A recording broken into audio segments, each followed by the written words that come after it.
it almost feels like it could be a more chill or laid back As You Wish moment, like WJSN As You Wish.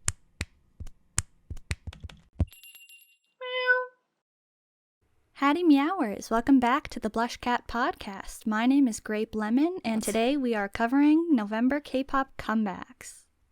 Yes, and I'm here as well. There are two hosts for this podcast. My name is Devin. I know not as great as, thank you, Grape Lemon. Not as great as that, but it is what it is. So, yeah, that's what we're doing. Should we just get started? Disclaimer. I'll give a disclaimer first. Honestly, today people might want to literally just think of me as like someone that doesn't even know K-pop or is not even in K-pop, because my reactions that I have to things today are like there's very few things that I'm like, woo, yes, this was great. And it's going to be just more like, oh, I saw this and I can pick out this point that I thought about it, but I'm not really in it today, this month. The things were just not like they were last month. Okay, I will agree with you for, like, there are some things that I'm definitely really here for. You can maybe take a guess at a couple of them. But for this month, I was kind of like, there are a lot of groups that I just am a casual listener of, not like in the fandom. So just keep that in mind. Yeah. Okay, but yeah, I guess we can just jump right in and start with the comebacks. Okay, so let's start with Kepler. They had a comeback with tipi-tap, and they promoted the B-side Sync Love. And I'll just go right ahead, and I'll say that I'm glad Sync Love was finally actually released, because they released a dance practice a while before the album, since they performed it somewhere, and so they released a dance practice. Oh, okay. And I thought that the song and the dance was like satisfying and catchy, so I wanted to keep listening to it, but whenever I wanted to, I had to play the dance practice. But now the song is actually released, so I can just put it on if it gets stuck in my head. Okay, that's nice. We are always here for that.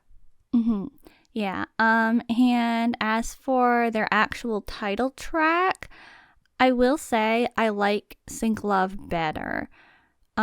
This isn't super bad though, because it is so similar to Sync Love. I don't really like the rap parts though in this one, and I just find it a little more like empty than Sync Love. I don't like the music video, but that's not much of a surprise. And like their stages, I wasn't like regularly watching them. I only saw a couple, but I did like when they did the styling with the angel wing like backpack like things that they had going on, and that was in the music video as well. And like they had very cloud-like styling sometimes, so I thought that was an interesting style choice that was, it made it stand out a little bit more. But overall, everything this time around, and I thought their B-sides were good too, but everything was just so short. It felt very TikTok. It felt very like, just one of those quick releases for like the trends sort of thing. I wasn't feeling it as much as their full album that they came back with last time. Maybe it was like, we got to get something out real quick now that we're a permanent group. Maybe, yeah, I'm not sure. Yeah, well, I was going to say I get what you're saying, but you don't actually really say anything. But the music video, like, I too was kind of like, nah, this ain't it, because it had like a lot of those weird like pausing, and it's like CGI, not CGI, AI, but like morphing. Yeah. The morphing things, which we've talked about in other videos not liking. So like it makes sense, is what I'm saying. Yeah, I mean, I thought that they were all right. I don't really have any Kepler songs like in general that I've really been a super fan of. So for me, it was just like, oh, okay, sure. Like, I liked it more than their Giddy comeback. Yeah, yeah. So yeah, I'd say it's like fun to listen to, but it's not something I'm super invested in. Okay. Yeah, So, I think that's fair. Okay, let's move right along then to Minho from SHINee's comeback.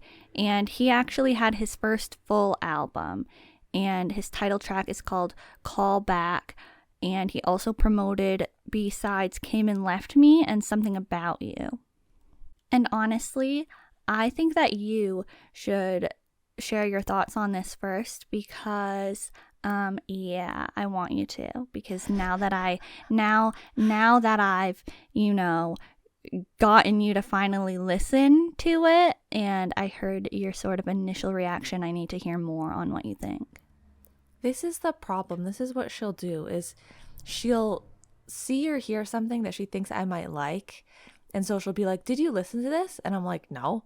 And then she's like, later date, did you listen to that? And I'll be like, no. And a later date, she'll be like, so did you hear that yet? And I'm like, no, haven't listened to it. She doesn't ever like sell it to me at all. So I don't like, it takes me forever because I just think, well, no, I haven't listened to that. Like, should I? I mean, honestly, the main reason I wanted you to listen to it is because it sounds so familiar. And I wanted to see if you knew what it sounded like. And I still haven't been able to think of what it sounds like to me. But like, I kind of wasn't even like, thinking much of it, but I was kind of just like, why don't you go ahead? Yeah, it does sound familiar, but I started watching it, and it's funny because when I first started watching it, I had like sometimes I like to min-max things a lot. So sometimes I will be doing something or watching something, but I'll be like, okay, I gotta get the next thing ready that I'm gonna be watching. So like I'll have a second tab open and I'll navigate to the next thing on another tab and I'll pause it. And so I did that with this, but I muted it because it's like, like, oh, don't start playing. Like I wasn't ready. Mm-hmm. So I muted it and then I go to it and I press play and I'm like, this is weird. I'm like, it's perfectly silent. And then it looks like he's starting to play the piano, like the keyboard. And I'm like, this is a weird start to a video. Like there's absolutely no sound. It took me a good 10 seconds to realize that there should be sound. So then I unmuted it and rewound it and really started it. And I was like, oh, God, like, dang it. I like it. It's good. And like, if we just go by SHINee standards, like, are there any SHINee songs that I have on my playlist that I like listen to regularly? No, I don't think there are any. You don't think you have any SHINee songs? I don't know what I would have. I don't think I have any. They're like classic listens, Mm-hmm. Like a lot of them are very iconically classic. Don't you have Lucifer? No, I don't have Lucifer. You don't have Lucifer? No. Oh, I thought you liked that one. I mean, like I said, iconically classic listen. But I don't know. I don't think I have any. And so then I have, like, if we branch it out to like, solo things, I have Key Bad Love. I think that's the only SHINee or SHINee adjacent thing that I have. I'm gonna cry. So like, what? This is how rare it is for me to be like, wow, I like this, right? Because it's just like, it's not that I dislike a lot of SHINee stuff. I always think that it's really good. Right. You always recognize like the artistry and the skill and stuff. Yes, always. But so yeah, this one I was surprised, and I do like it a lot, but it's just the song. Whoa, a lot. Wow. No, I really like, it's pretty good. It's pretty good, but just the song. Okay. Let me get this clear. Just the song, because the dance, I'm sorry, but it's just so Stephanie Tanner to me. Okay. It's just really like, especially at like some parts near the end, it's like, wow, that is so Stephanie Tanner. So I don't really like to like watch it because it starts to get corny to me. But like that's sort of, it's just, I think it's just the vibe of like the time of inspiration, if that makes sense, you know? Okay. Yeah. So, yeah, but I think this song is pretty catchy, pretty good. And you? Okay. Totally think that the song is super good, super catchy. Like, I've really been like listening to this song a lot. Like, it's just so like, I don't know. It's just got such a vibe. And so, yeah, I think this is super good. And I think it suits Minho really well. Like, I think it's more of a title track moment for him than his other solos so far. Like, to me personally, it feels more complete. And like, this is an actual comeback rather than just like a special single or something. Like, Okay. that's a little bit what his other releases felt like to me, even though, like Chase, yeah, that was like a moment. But I just feel like this one is a really good package. And so I really have been loving the choreography too for all three of his promoted songs. I just think that it's so smooth and satisfying, and all three of the promoted songs have such a nice beat, and I think the choreography really hits that, and it complements his style, and I just think it's been really good. It's very cool and laid back, and like, it's chill, but there's some fun with the backup dancers, and with SHINee solos, I think that they always use the backup dancers effectively. So yeah, that's what I think. I also thought that his whole album was really good. I've been enjoying listening to that. He had 2 B-sides with some featuring in them. One of them features Sohee from Rise, and then another one features Ning Ning from aespa. So I thought those were really surprising features, but they're totally working. And yeah, I just think that he's been doing a really good job. I really like this comeback, and I think that people, who know SHINee, and they know SHINee for like their really high caliber solos, but they might only be thinking of like Taemin, they should check out Minho's solo because I think it's pretty good. Yeah, I feel like I previously could think of Key, Taemin, and Onu solos, but nothing from Minho. Like, I didn't really know about any of that, but it's also good. Like, even though it maybe isn't as like theatrical, it's still good. Let's move on to NCT Dream now, and we're going to talk about Flying Kiss first, okay? Okay. So, you can talk about it. Okay. So, for this one, I'm watching it, okay? And at first, I'm thinking, if this is just a reused perfume concept, we've all been here before. I'm like not even really paying full attention to it. I'm like, okay, it's another one of those NCT Dream songs. We just got one of these, It Rains in Heaven, like I just listened to all this vibe of stuff. Like, what's even, okay. Then the chorus hits, or whatever that part of the song is considered, and I just thought it was hilarious. Hilarious. Yeah, because it's all like, ooh, like slow, and then it's like, yeah, how is that not hilarious? So, yeah, that's the part that really got me, and so for that reason, it really does elevate the song. Okay. And even when I watch stage performances of this song, I think that they're pleasant to watch, enjoyable, like whenever we've got the dream songs that are more dreamy, I'm always like, okay, it's fine, but I'll probably pass. But this one's got that extra spice in it. I'm here for it. Okay. All right. Well, let me agree with you right away about the stages, first of all, and I'll say that again about their actual title track. Flying Kiss is just, they released it before, but they have been promoting it as well. So, yeah, I love it. And that's probably no surprise because, yes, it is very dreamy sounding, and it does have similar vibes to Rains in Heaven. And so, yeah, at the beginning, it's like that slow, dreamy sound, and it kind of feels like 17 Darling to me. Okay. But then like the chorus is super fast, and I think that's really cool that it switches like that so drastically. And also Haechon wrote the lyrics for this song, so I thought that was interesting. And it reminds me of Twice More and More in like this sort of like vibe, sort of like the instrumental sort of sound. I don't know, I just get those vibes. And it also makes me think of the ZB1 Yura Yura music video. In like only some of the scenes, you can probably pick out the one that looks like the Flying Kiss music video.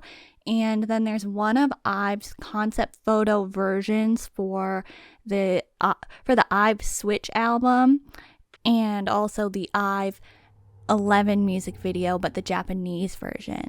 They all have like scenes, well, like, you know, their concept photos have like there's this like color washy filter, like sort of dreamy, not really gradient, but like sort of like backdrop that they've used, and then like a sort of dream-like effect overlaid on the photos. So it reminds me of Flying Kiss. But then the other like music videos, they have those like drapey cloths, and like there's like pinks and stuff like that. So I think of those things. Yeah. I'm just gonna talk about their title track now, because we all know where I'm gonna be going with it, right? We probably can all guess. I guess. Okay, so this is the title track. The other one isn't. Yeah, When I'm With You is the title track. Oh, okay. And so I'll get it out of the way and say I don't like the music video, but I don't hate it either. It's just, I don't know. I don't like the pieces, the part with the puzzle pieces, like, you know, raining down. I don't like that. And the train scenes remind me so much of the I Spy books. So like that's a vibe, but like I don't really think it's like, I don't know. Yeah. But I do like the styling. And there are these like, you know, the purple hued cloud scenes, and they have like gray sweaters, and then there's like the really sparkly gray outfits. I like that. And there's a lot of like clothing pieces that I have been liking. And I just need to say that I really don't know if I'll ever be a fan of people flying in music videos though. And I think that I've like kind of discovered the root of why I feel that way. Ooh, okay. Maybe let's hear it. I've never been a fan of when real mixes with fake.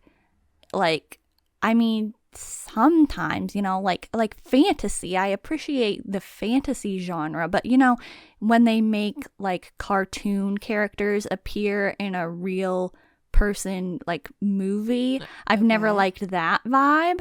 So I think maybe I have a problem with the fact that a music video is implementing something that is so like not possible with other regular type scenes. I don't know, I just always have a problem with that, because it's always in music videos, because it's always more like they're there, they're dancing, they're chilling, whatever, and then it's like blast off. Yeah. Okay. Okay. That might have something to do with it. I don't know. Interesting. But I'll probably never be a fan of that. It's so frequent lately. So frequent. It really is. But as for the song, I think it's great. It's really catchy. It definitely sounds like SHINee to me, which, you know, not a bad thing in my book, as you just heard. And I love the stage performances. They've been so fun and like so carefree, but so good. And I just have really been enjoying watching them. And I just love how NCT DREAM performances so often, especially lately, and like amped up 1,000 times more with this comeback specifically, feel like there's an inside joke happening and I'm witnessing it. And not only like an inside joke is happening between the members, but also like the Dream members and the fans. Like I don't know, there's just such a vibe to them. And I like that they've, I guess, gotten to that point in their career when they can just be doing whatever on stage and like laughing and doing random stuff, but it's still enjoyable to watch, and they're still they're still putting on a good performance. So I don't know, it just makes the stages more fun. I think that's nice, and I think it probably works really well, like because their concepts kind of seem like they would invite that sort of thing. So what did you think about the title track? I thought that this one is like pretty good as well. You know, it's catchy, it's fun, but it does really remind me of like 2000s boy group. Like, first of all, like you were saying, the train, the giant puzzle pieces falling from the sky. It's so very in sync. Like they literally have a music video with a train, and I just feel like the CGI element being utilized in that way to like create that sort of environment and vibe is so in sync, early 2000s, that sort of thing. And I think that a lot of their outfits and their dance style and stuff and the sound of the song, like I think it all can tie into that era. Like you were saying, the gray outfits and also the white shirt jean outfits that they have at the end. It just all seems very reminiscent of that era, which is not the worst thing, you know, like it's obviously those songs were a vibe from the time. So I'm not saying like, oh, it's reminding me of that though. Like, no, that's good. I did not like the clouds. Can I just say like the actual clouds? Yeah, like the clouds that seemed like they were like stop motion or something. Like the physical, well, I mean, I don't know if they were real or not, but you know, the clouds that would like breathe. Okay.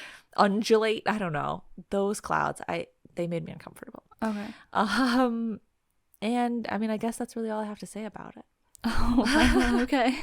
Like I just think it reminds me of that time, and sure, it's fun, it's groovy. And yeah. Okay. I also need to mention that I like the rainbow theme and how the stages have been decorated for the music show performances. Like there's usually some sort of like dreamy prism reflection like sort of rainbow thing happening somewhere, and it's like pretty and it's different for stage design.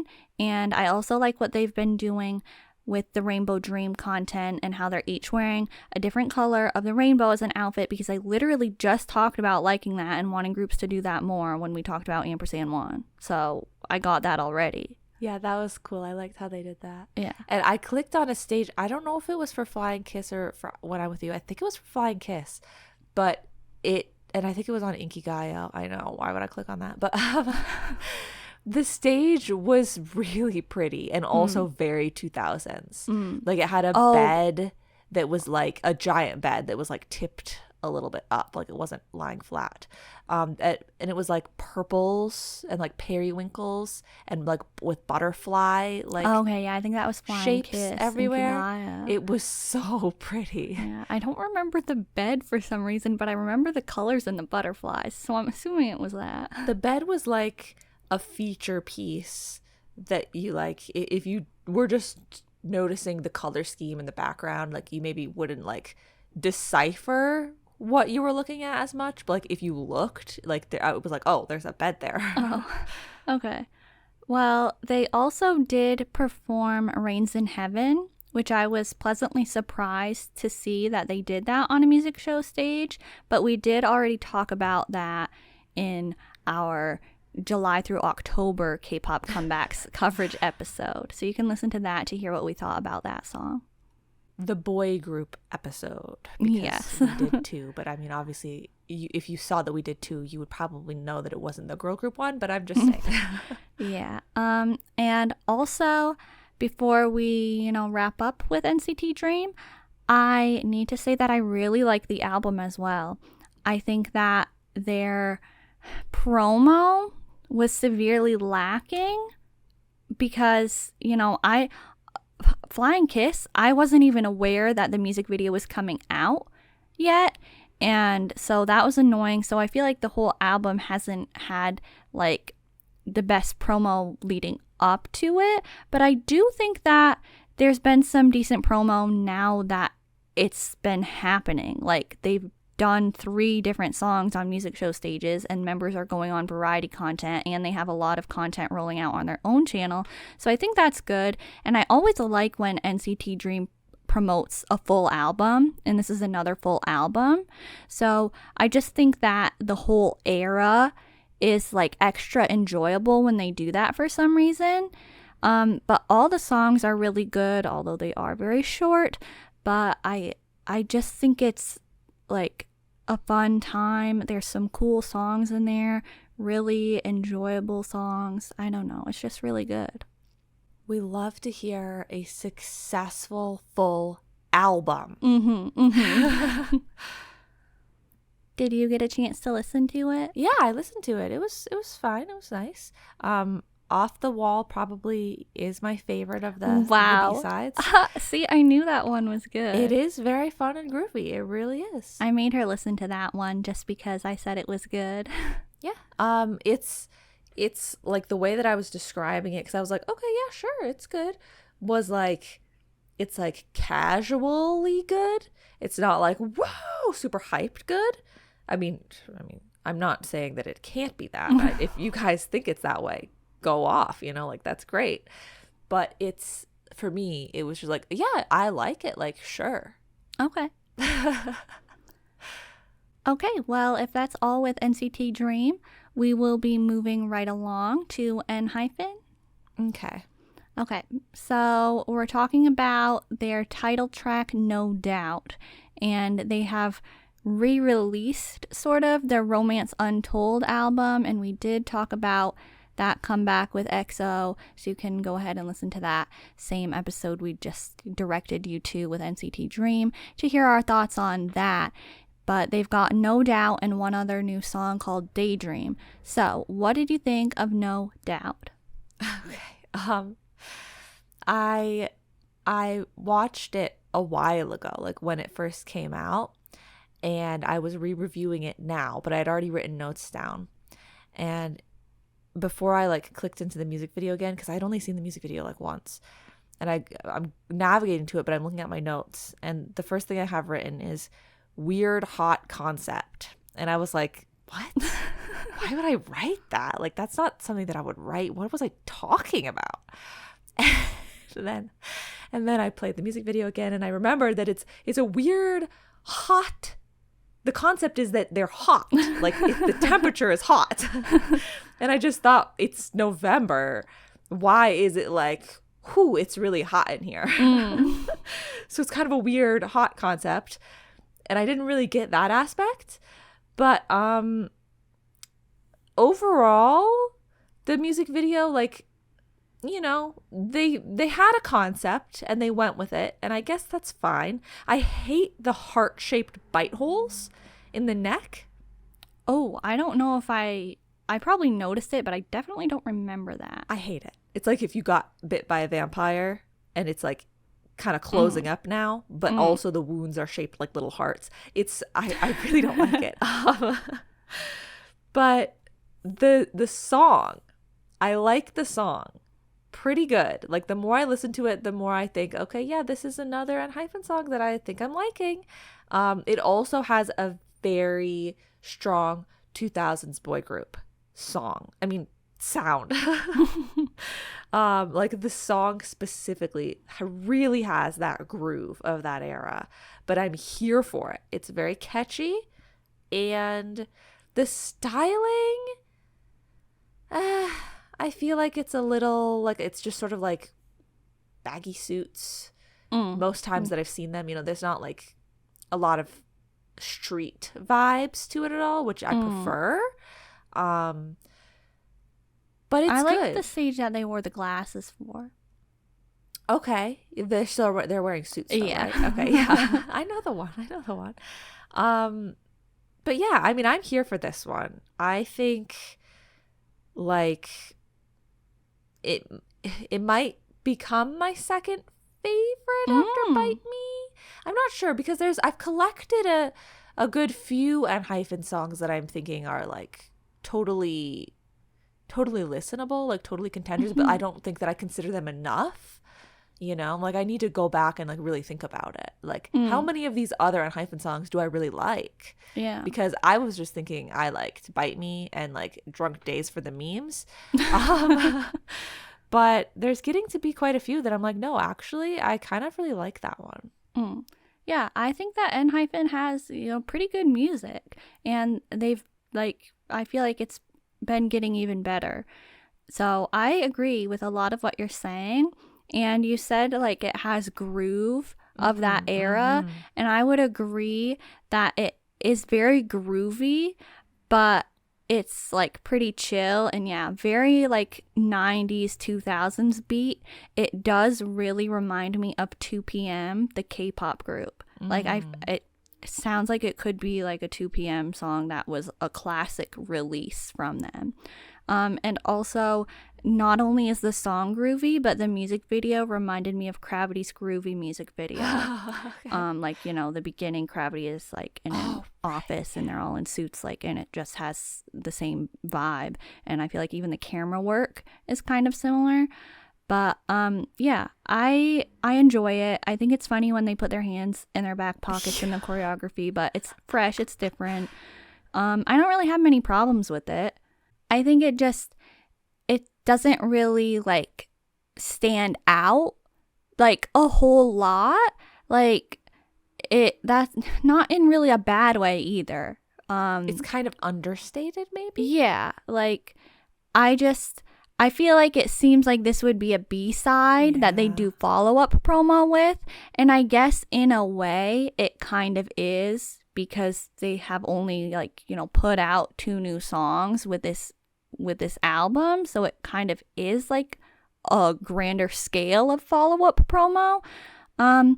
But yeah, like it doesn't get stuck in my head as easily like EXO did, but it's still like chill to listen to. I like it. It does have like a good boppy beat too.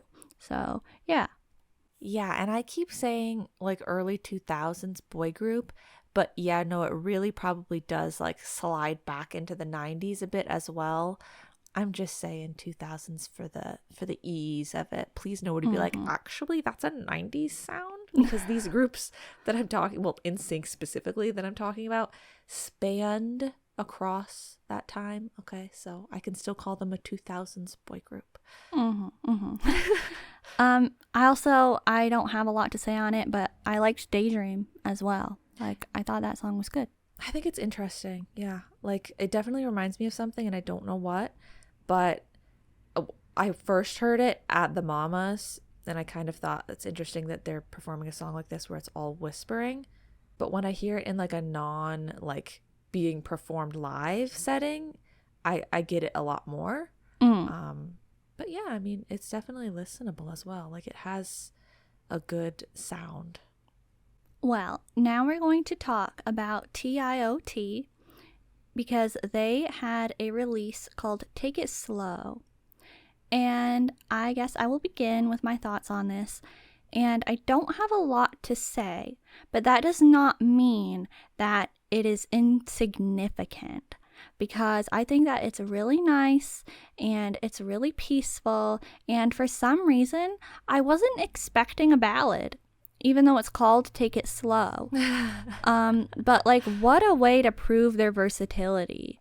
It's the perfect time to release a song like this. It has like, those late autumn, winter vibes. It's a nice transitional piece. And man, like they did a really good job with this song.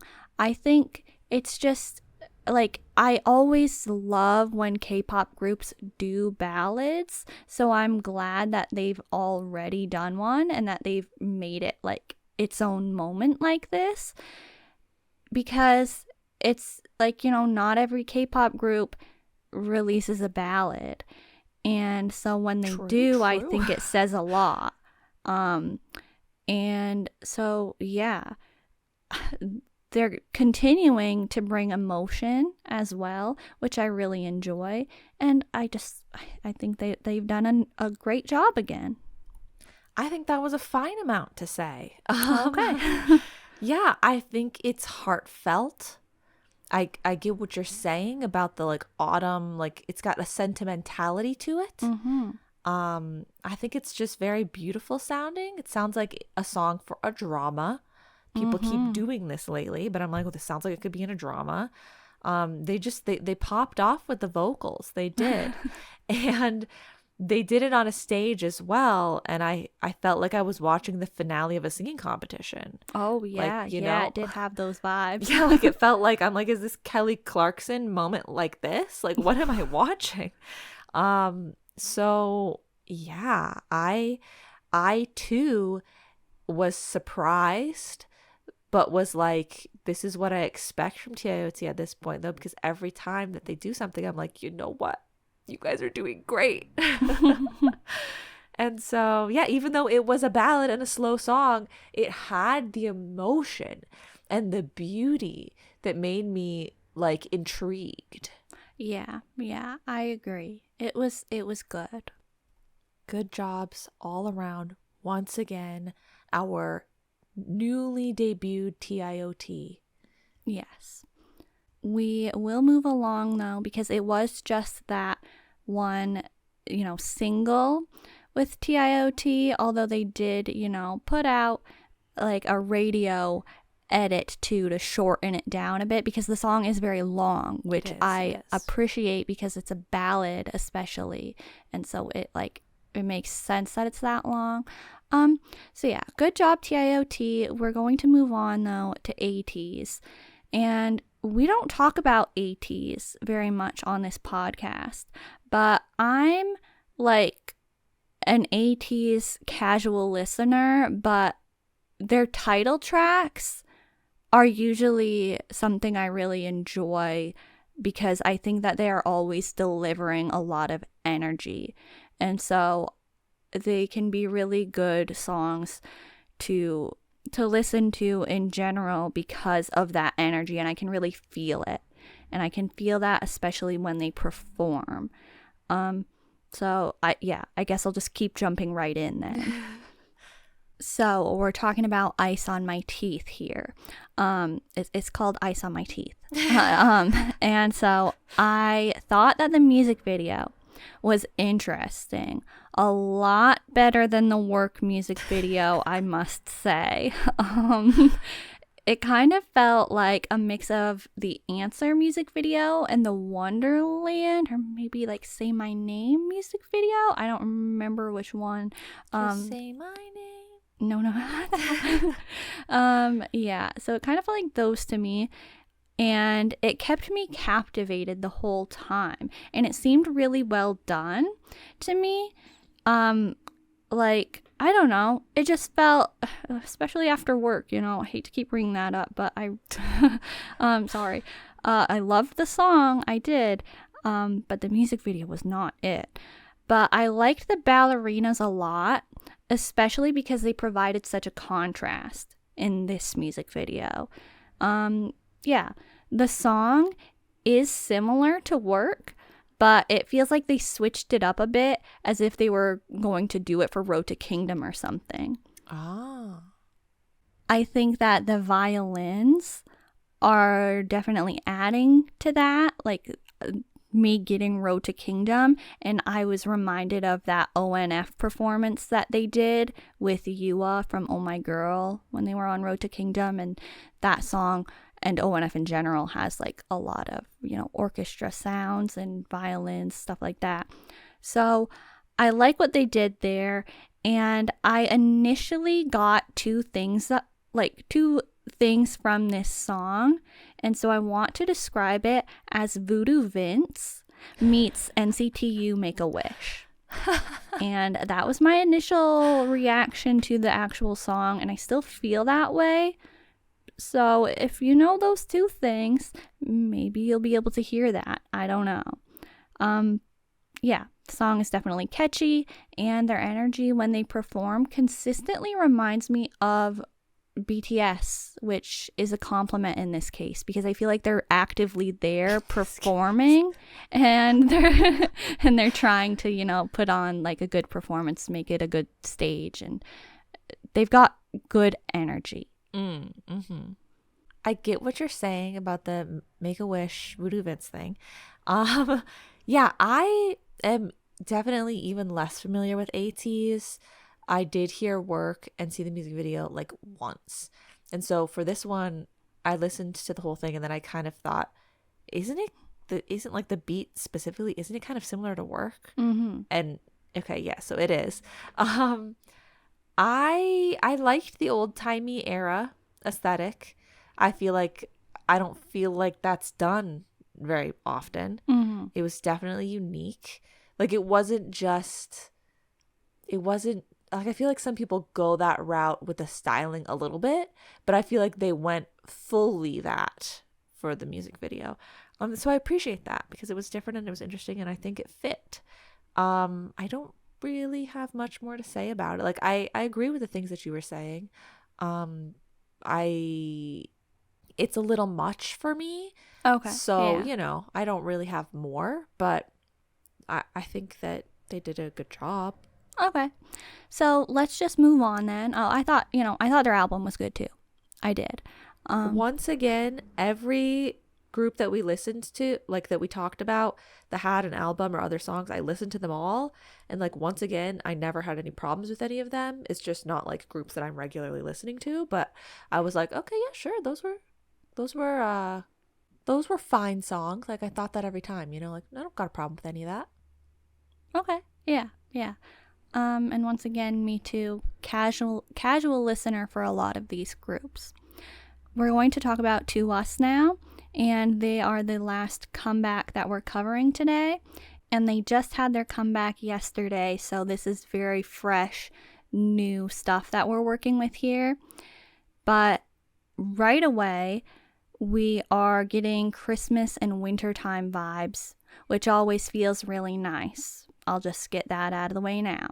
So their title track is Last Festival, and this is actually a single album, so they only have 2 other songs this time. And Last Festival is a reinterpretation of the Sateji and Boys song. So what are your thoughts? Right away, I thought, is that the Young Boy Roof? Because it really seems like it is. But I thought, okay. It seems that they haven't really changed their concept or their amount of dancing yet. But I did think that they had changed their sound a bit. And then I was like, oh wait, it's a the song already existed. So that makes sense, I guess. Yeah, I don't know. I feel like besides the fact that the sound is a little different and I actually prefer this a little bit more, everything else that I've said previously about TWS comebacks and songs and dances, you can just apply to this one. I thought the same things. Okay. What did you think? Oh, okay. That's what you have to say? Yeah. Okay. So yeah. I really like Last Festival, and it's probably because it sounds so much like Fire Confetti in terms of like vibes. Like it feels related to Fire Confetti, which, amazing. I love that for me. It just feels dreamy, and it does still feel like TWS, which is great for being like a reinterpretation. And like the original song I am familiar with, and I'd say they kept like the same atmosphere, but at the same time it does feel transformed, which is also good. And I'd love to see performances and be able to talk about that, but we're recording this before any have happened, so I've only seen the music video and like heard the song.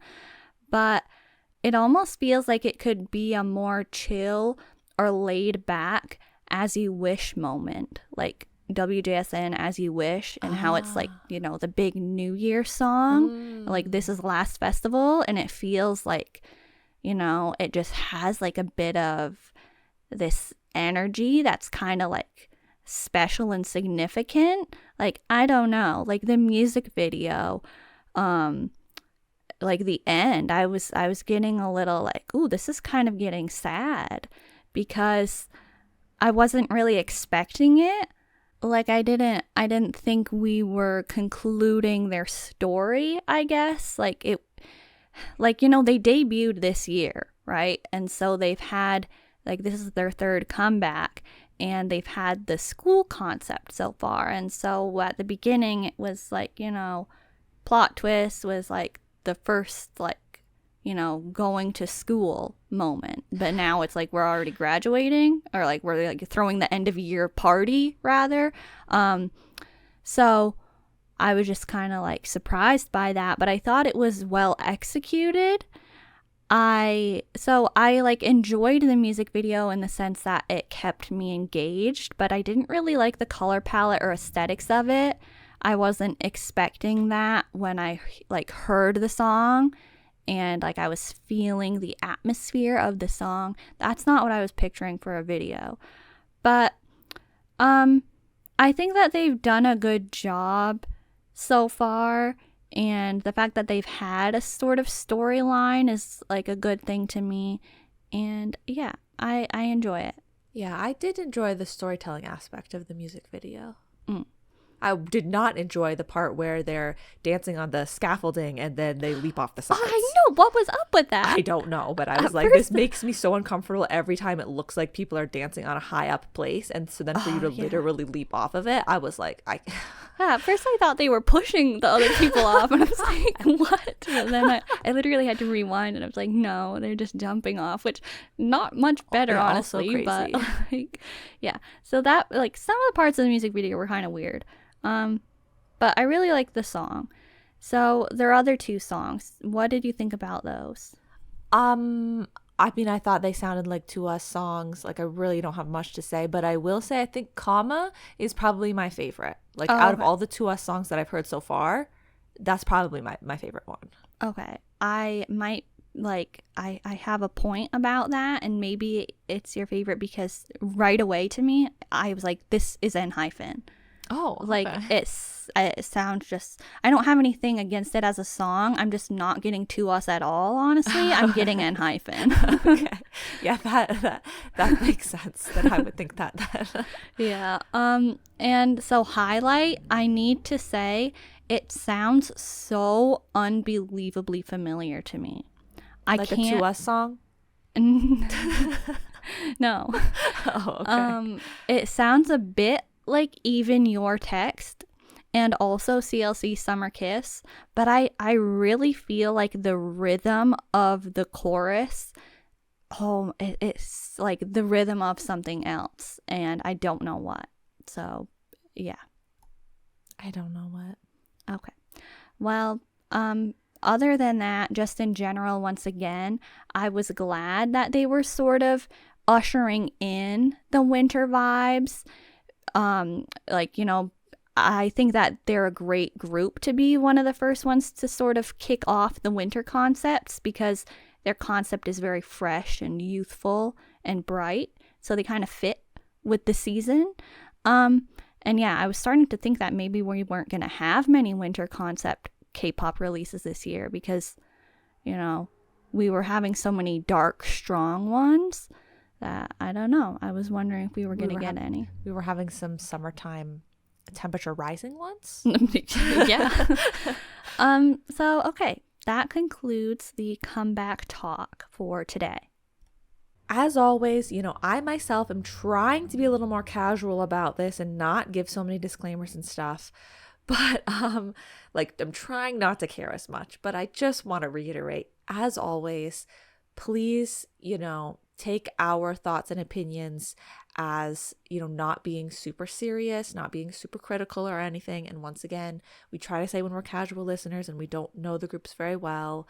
But I think, like I said before, overall, if we're talking about them and stuff, we don't have problems with these groups.